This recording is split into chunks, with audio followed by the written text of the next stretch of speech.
Rambam in the Sefer Mitzvah says on the mitzvah of Avas Hashem is Li'ahaveu ala Brios. It's an integral part of my mitzvah of Avas Hashem to bring others to a hakor of Avas Hashem.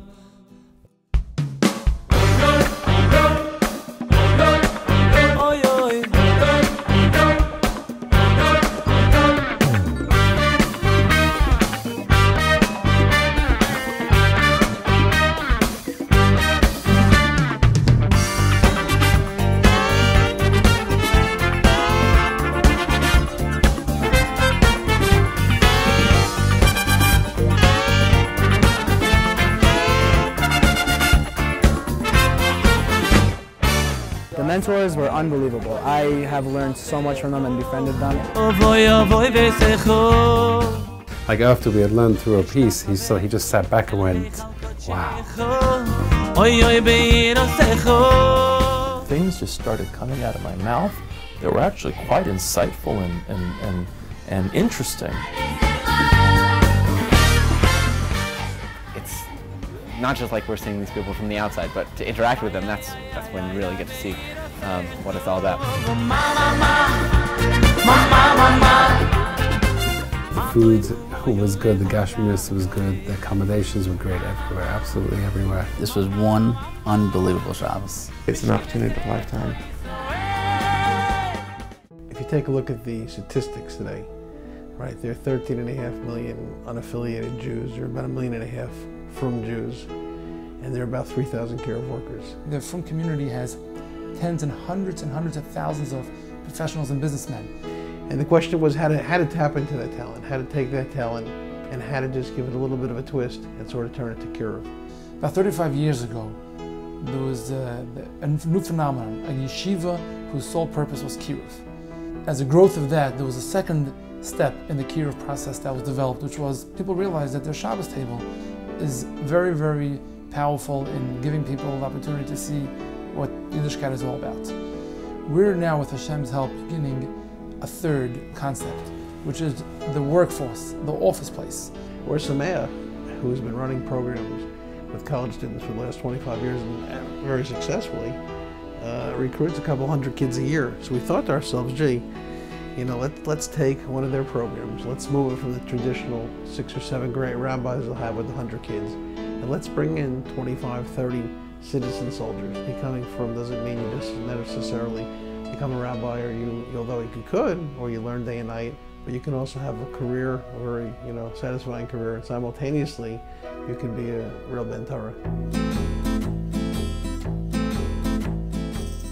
We always have, as a sort of like a team building, we have one day in Europe. We've been to Prague, we've been to Rome.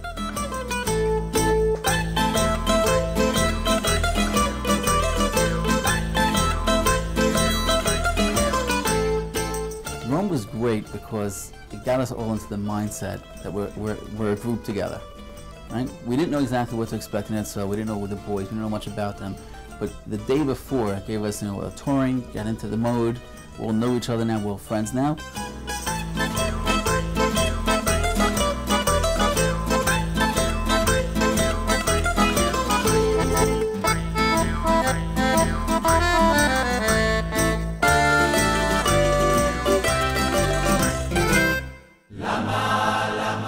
Come into Eretz Yisrael, come down to Yerushalayim, check into the plaza, we rest up for 2 hours, and then we go to the Kaisel. Everybody wants to rice kriya before we walk in, we rice kriya. Just the whole thought is extremely, extremely powerful.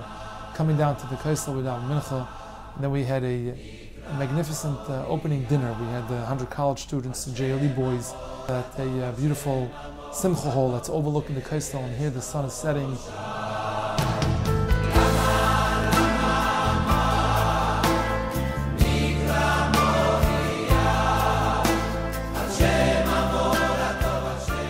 Ullman, who is himself J-List alumnus, who today is a Muslim and wrote a sefer on Yeridea, presented each of us with the sefer. This process of really the mentoring began by just having dinner with them and schmoozing with them, dancing and going down to the Kaisel, davening Ma'ariv, and having a kumzitz. This was basically our first day of mentoring with the boys. Here I felt a unique opportunity arose to be able to go to Israel, spend time with these boys, not just in a lecture or in a seminar or in a Shabbaton, but an experience where people connected, where they were spending time getting to know one another, learning together in an Israel environment, and really being able to have our lives meet. They were just going to be with a group of frum businessmen. We weren't rabbis, we weren't people in the elite of Yiddishkeit, so to speak. We were supposed to be regular Balabatim, going and spending a week's time with them. And because of that, it wasn't set up that we were in Bismedrash the entire week, but rather we lived with them for a week. We went touring with them, we learned with them, we went water rafting with them, and we had Shabbos meals with them. I just want to thank all the rabbis, the teachers, the mentors, because you might not realize just what kind of a permeating effect the things you're doing is having on the rest of us.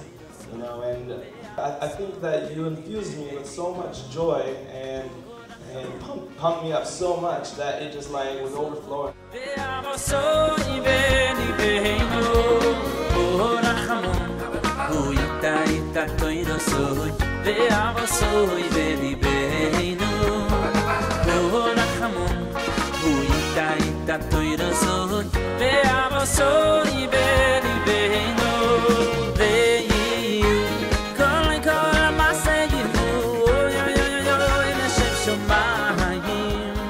A lot of times people go back, let's say from a Sameach, and they don't really have a network. And Jay gave me his number and his email address, and I felt it was so important.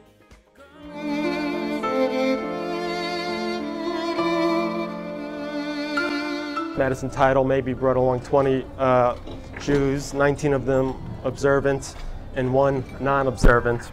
There was something very special about the Mentor's mission, and when a company generally goes on a trip together, it's a time to bond and to unite as a group.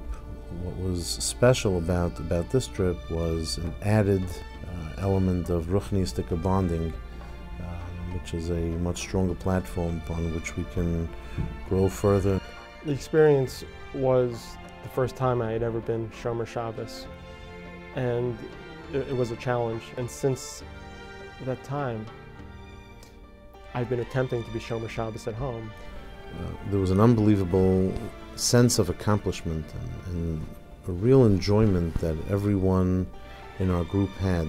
I was never in my life involved in kiruv of any kind. A big part of this trip was the notion of taking upon myself an additional price for the klal. Everybody that has learned in the yeshiva, everybody has a certain level of yeda, everybody has a certain level of avos Hashem, can make a difference. What you guys are doing is really helping everybody everywhere, no matter if we're in Oklahoma, Toronto, Muncie, Jersey, or Jerusalem.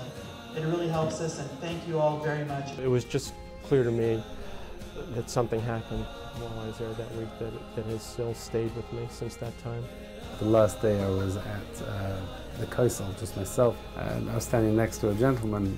I said hello to him, and he said he's just come to think about his grandfather, obviously, who was religious. We exchanged email addresses, and this is something that I would never have done had it not been for this mission. The Mentors mission has been absolutely fantastic. It's been great to see that Torah can be practiced while living a sort of a working life, and that there's time in the day for everything.